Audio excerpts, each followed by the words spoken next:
Kisah si anak yang menyiram tanaman dengan sup panas. Suatu ketika, ada seorang anak yang berusia 3 tahun lebih yang tidak sengaja melakukan hal yang buruk. Ia menuangkan semangkok sup panas ke dalam pot bunga mahal yang baru dibeli oleh ayahnya dari luar kota. Ayahnya sangat marah lalu berkata, "Anak ini terlalu nakal, dasar anak perusak." Melihat ayahnya sibuk mencari sapu, sang anak yang baru berusia 3 tahun itu pun menangis saking takutnya.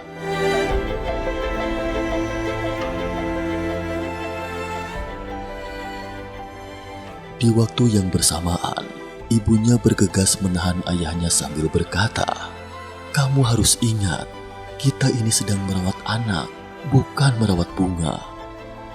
Mendengar kata-kata istrinya itu, sang suami pun sadar, antara anak dan bunga, sebenarnya mana yang lebih penting? Apalagi jika belum tahu jelas alasannya kenapa si anak berbuat begitu. Apakah seorang anak itu tidak lebih penting dari sebuah tanaman?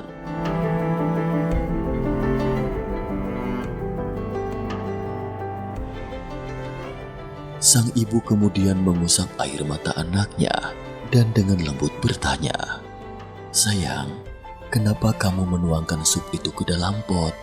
Sambil menangis terisak si anak itu berkata, "Nenek bilang sup yang panas itu sangat bergizi. Aku ingin bunga itu tumbuh tinggi." Mendengar itu, si ibu pun meneteskan air mata. Hati kecil si anak itu hampir saja retak di bawah hantaman sapu ayahnya sendiri.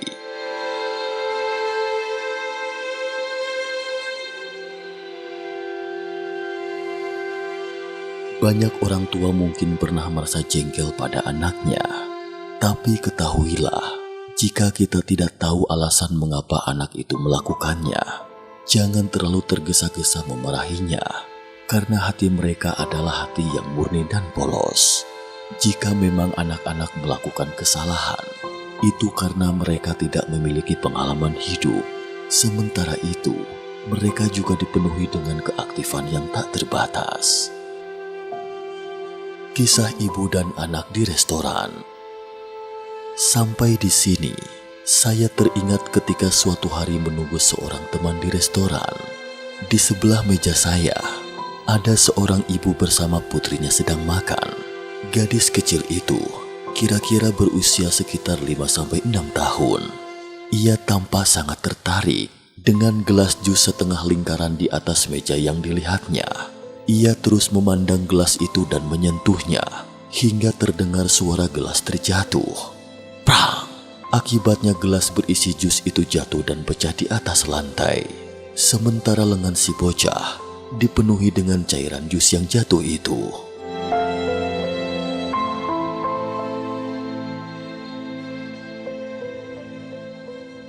"Kamu ini kenapa sih tidak bisa diam? Ibu kan sudah bilang, jangan main-main saat sedang makan. Dasar bandel. Kalau kamu begini lagi, lain kali ibu gak mau ngajak kamu makan di luar lagi. Ayo cepat ikut ibu, kita cuci tanganmu," kata ibunya kesal sambil marah-marah.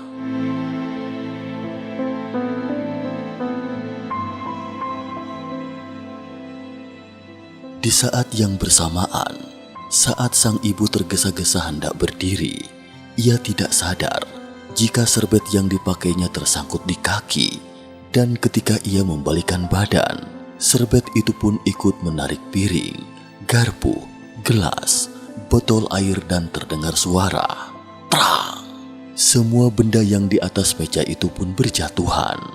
Karena suara yang terdengar itu cukup keras, sehingga menarik perhatian pengunjung restoran lainnya. Si ibu tampak sangat malu dan salah tingkah. Lalu dengan marah, ia memolototi putrinya sambil berkata, "Semua ini gara-gara kamu. Senang ya kamu melihat ibu seperti ini? Apalagi yang mau dimakan? Semua piring sudah pecah." Semula si anak itu menutup rapat-rapat mulutnya tak berani bersuara, hingga akhirnya ia pun tak tahan dan menangis.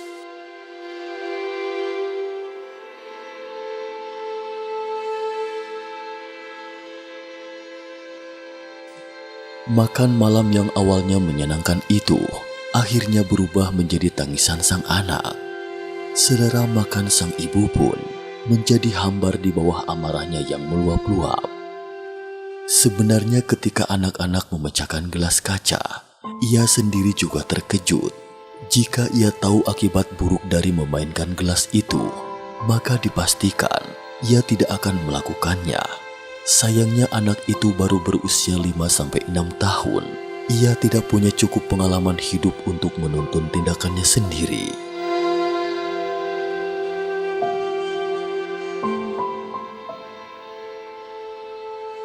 Sebagai seorang ibu, jika saja ketika itu ia berkata dengan suara lembut, "Tidak apa-apa, pesan saja 1 gelas jus lagi.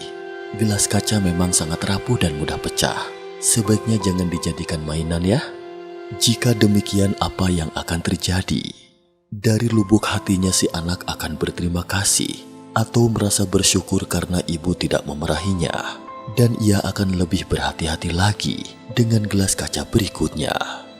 Sementara si ibu sendiri juga tidak akan begitu murka dan tentu saja tidak akan tergesa-gesa berdiri sampai tidak sadar semua benda yang ada di atas meja ikut tertarik olehnya.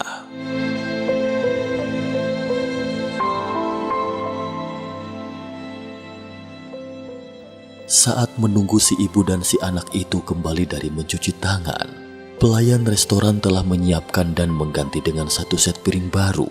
Tapi bisa dipastikan, suasana hati ibu dan putrinya itu juga ikut hancur bersama dengan gelas dan piring yang pecah. Saat ke kamar mandi, saya sengaja berbelok ke hadapan ibu itu dan sambil tersenyum saya berkata, "Jangan sedih lagi, saya juga sama seperti Anda. Sering merusak dan menghancurkan barang-barang, tapi itu bukan masalah besar." Ibu itu melongo sambil menatap saya, mungkin sedang berpikir apa maksud kata-kata itu.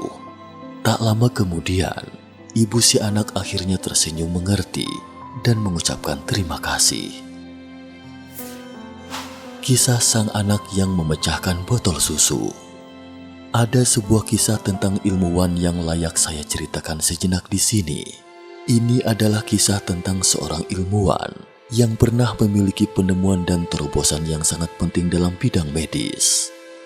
Suatu hari ketika diwawancarai, seorang reporter bertanya kepadanya, mengapa ia bisa sangat kreatif dibanding orang-orang pada umumnya.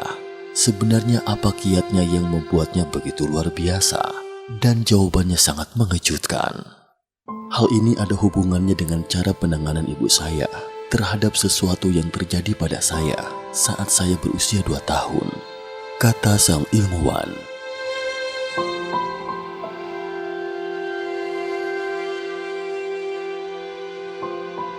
Suatu hari, saya ingin mengambil sendiri sebotol susu di kulkas, tapi botol susu itu terlalu licin. Saya tidak bisa mencengkeramnya dengan erat, hingga akhirnya jatuh ke lantai. Cairan susu pun tumpah ruah di seluruh lantai, dan sekilas tampak seperti lautan susu. Ibu saya melihatnya, tapi dia tidak berteriak marah pada saya. Ia juga tidak menghukum saya. Dia hanya bilang, "Wah Robert, masalah yang kamu buat hebat juga ya.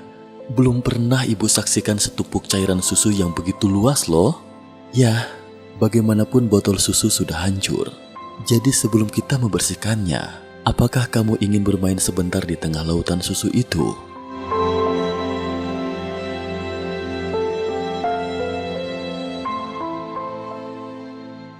Bukan main senangnya, saya mendengar ibu berkata seperti itu. Kemudian saya pun bermain-main dalam tumpahan susu itu. Beberapa menit kemudian, ibu berkata kepada saya, "Robert, kamu tahu, mulai sekarang dan selanjutnya, tidak peduli kapanpun, kamu harus membersihkan dan meletakkan dengan rapi setiap benda ke tempatnya semula. Jadi, kamu mau menata dan merapikannya dengan cara bagaimana? Menggunakan karet busa, handuk atau kain pel? Kamu mau pakai yang mana?" Saya memilih karet busa. Saya dan ibu bersama-sama membersihkan cairan susu yang tumpah ruah di lantai itu.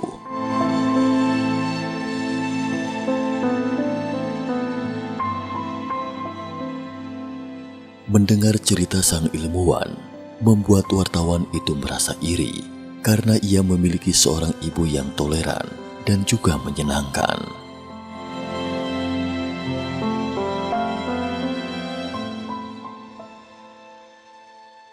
Ilmuwan itu melanjutkan ceritanya. Itu belum selesai. Setelah membersihkan lantai yang kotor itu, ibu saya berkata, "Robert, percobaan yang kamu lakukan tadi saat mengambil botol susu dengan kedua tanganmu itu sudah gagal. Sekarang kita pergi ke halaman belakang, isi penuh botol itu dengan air, dan coba apakah kamu bisa mengambil isi botol itu tanpa menjatuhkannya." Dengan cepat saya belajar bahwa jika mengambilnya dengan kedua tangan di bagian atas dekat mulut botol itu, maka botol itu tidak akan jatuh tergelincir dari genggaman tangan saya.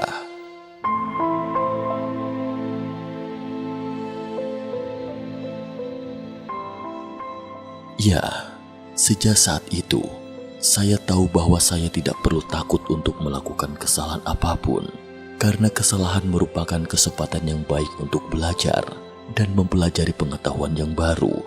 Demikian juga halnya dengan percobaan ilmiah. Bahkan meski percobaan itu gagal sekalipun, saya masih bisa belajar banyak hal dari kegagalan itu.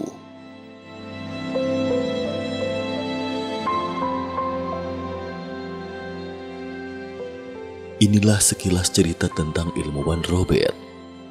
Banyak yang tersentuh oleh kisah ini karena ia memberitahu kepada kita tentang sebuah kebenaran yang sangat sederhana. Untuk para orang tua, kita itu sedang membesarkan anak, bukan memelihara bunga, jendela kaca, piring ataupun botol susu.